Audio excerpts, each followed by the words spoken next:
Como lo habíamos anunciado, vamos a ir a Quito, donde se encuentra la señora Carolina Ávila Nieto, experta en comunicación y estrategia política, que nos va a decir en qué situación llega el Ecuador a las elecciones generales, cuya segunda vuelta de la presidencial tendrá lugar mañana domingo. Muy buenos días, señora Ávila Nieto. Muy buenos días, muchísimas gracias por la invitación. Es un honor siempre poder compartir con ustedes la información que viene desde mi país.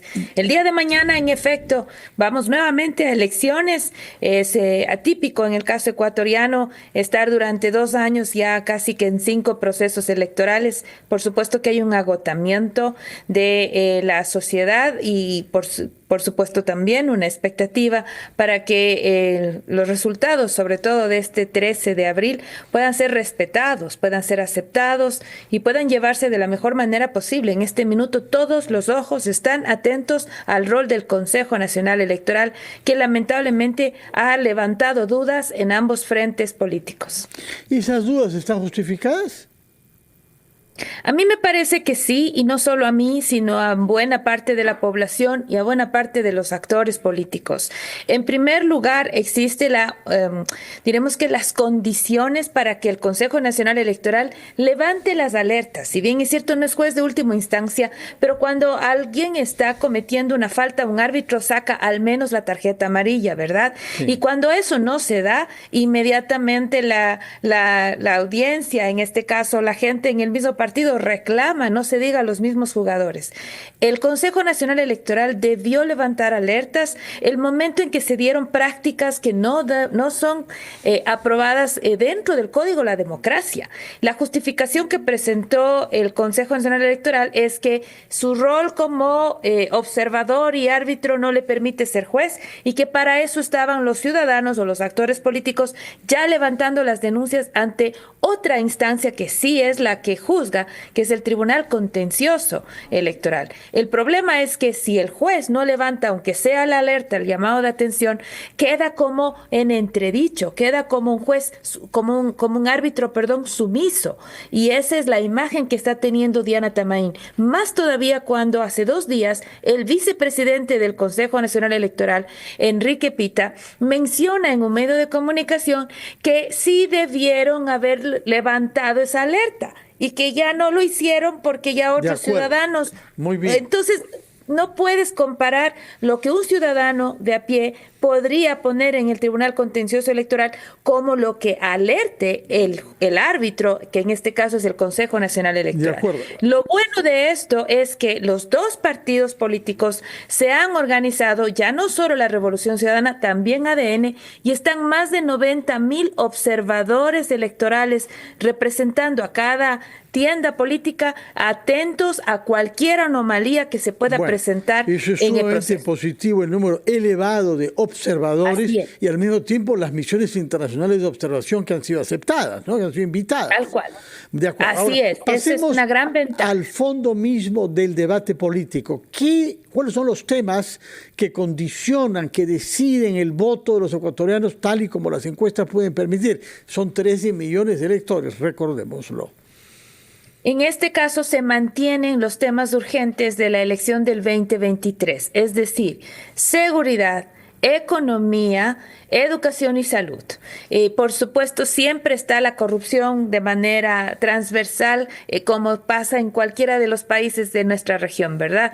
Pero en el caso de Ecuador sigue siendo la seguridad muy por encima la principal preocupación. Y en cuanto a la economía, el resultado de los apagones, recordemos que el Ecuador vivió en las finales del trimestre pasado, del año pasado, una época en el que inclusive pasábamos 14 horas diarias sin luz, pues nada, se redujo la cantidad de empleo, al menos 200,000 plazas se perdieron, y eso preocupa sobremanera. Entonces, no se trata solamente de que las cosas estén caras, porque recordemos también que el último índice del costo de vida le pone al Ecuador entre los países más caros de Latinoamérica, sino también que no existen suficientes plazas de trabajo y que más que nada nada se han perdido. Entonces, en ese Sí. contexto, la economía junto con la inseguridad son elementos por los cuales el ciudadano está también tomando su decisión. ¿Cuáles indicadores de la inseguridad, de la criminalidad y la delincuencia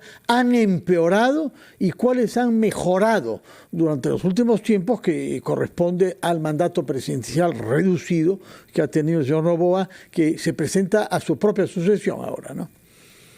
Hasta finales del 2024, estos indicadores mencionaban que si bien ha habido una reducción en las muertes violentas, los datos oficiales hablaban incluso de un 17%, habían otros elementos que sí se incrementaron. Por ejemplo, los secuestros express, los asaltos y principalmente, más allá de la estadística, eran elementos en los que se comenzaba ya a involucrar incluso a Fuerzas Armadas por las desapariciones forzosas. El caso de los 4 niños del barrio de las Malvinas en Guayaquil, por ejemplo, llegó a los corazones de muchos ecuatorianos y ecuatorianas por lo doloroso que fue la circunstancia y porque estaban involucrados 16 miembros de las Fuerzas Armadas. El problema es que en enero, ¿están detenidos aquellos miembros de las Fuerzas Armadas que han tenido que ver con el secuestro de niños?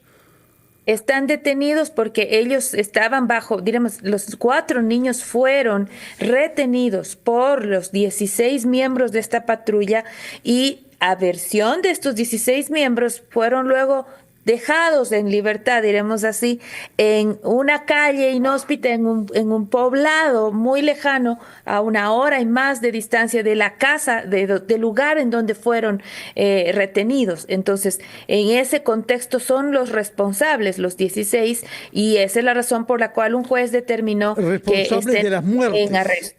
Responsables de las muertes. Responsables de sus vidas. Rato se está investigando qué pasó con ellos y exactamente cómo se dio la muerte. De acuerdo. Por el momento son los principales sospechosos en tanto y cuanto fueron los últimos que los vieron con vida. Ahora, lo que yo quería decir es que en enero la estadística se dispara y ya no se trata de una reducción de muertes violentas. Enero termina siendo hoy por hoy el mes más violento en la historia del Ecuador, con una disparada de número de muertes violentas, que echa por tierra, lamentablemente, la estadística del 2024. ¿Cómo se explica que súbitamente enero vea el aumento del número de muertes violentas pese a que había venido bajando a lo largo del año 14? Es precisamente eso el cuestionamiento que le hace el pueblo ecuatoriano, porque recordemos también que no se trata solamente de números.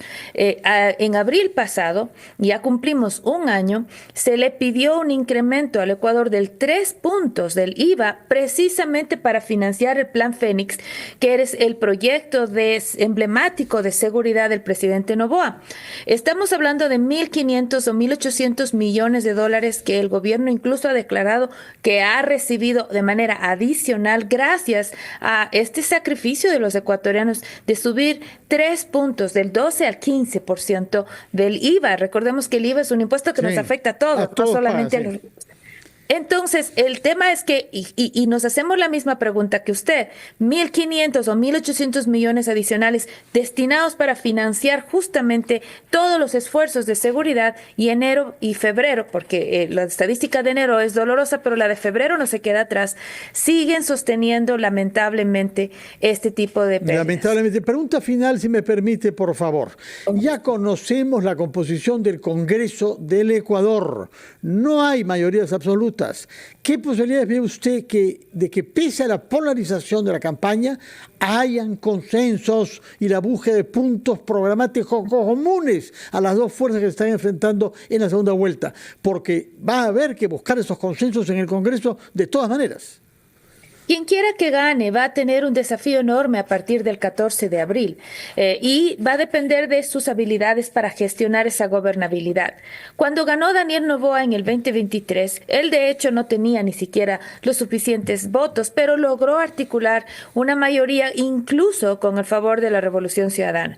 En este minuto, ADN tiene 66 curules y ya han hablado que se han tenido algunos acercamientos adicionales. Sin embargo, hay un acuerdo en este instante importante entre la Revolución Ciudadana y un cúmulo de partidos y movimientos de izquierda, entre ellos Pachacutic. Pachacutic tiene, si no me equivoco, 9 curules este momento en la Asamblea, lo cual convertiría al menos a esa alianza la que tendría la mayoría de votos. Todavía le faltarían usted sabe que hay distintas fórmulas, una es la de la mayoría y luego está la calificada y luego aquella que con las 2/3 partes de la votación se pueden, por ejemplo, nombrar distintas autoridades, representantes diremos de las mesas, de las comisiones, etcétera. Todas esas serán reuniones que a partir del 14 de mayo tendrán que tener lugar. Entonces, muy bien. Van a tener ambos gobiernos, cualquiera que gane el 13 de abril, un desafío enorme por conseguir manejar esa gobernabilidad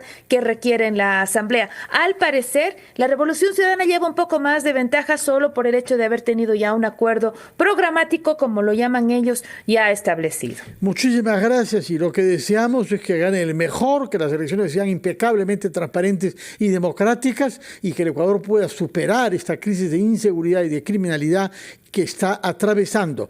Ojalá que el resultado electoral genere esperanza y transparencia en la gestión política de un país que nosotros amamos desde acá. Como usted sabe, señora Caroline Ávila Nieto, profesora de la Universidad Andina Simón Bolívar de Quito. Muy buenos días para usted y la mejor de la suerte para los 13 millones de electores ecuatorianos. Vamos a hacer una pausa.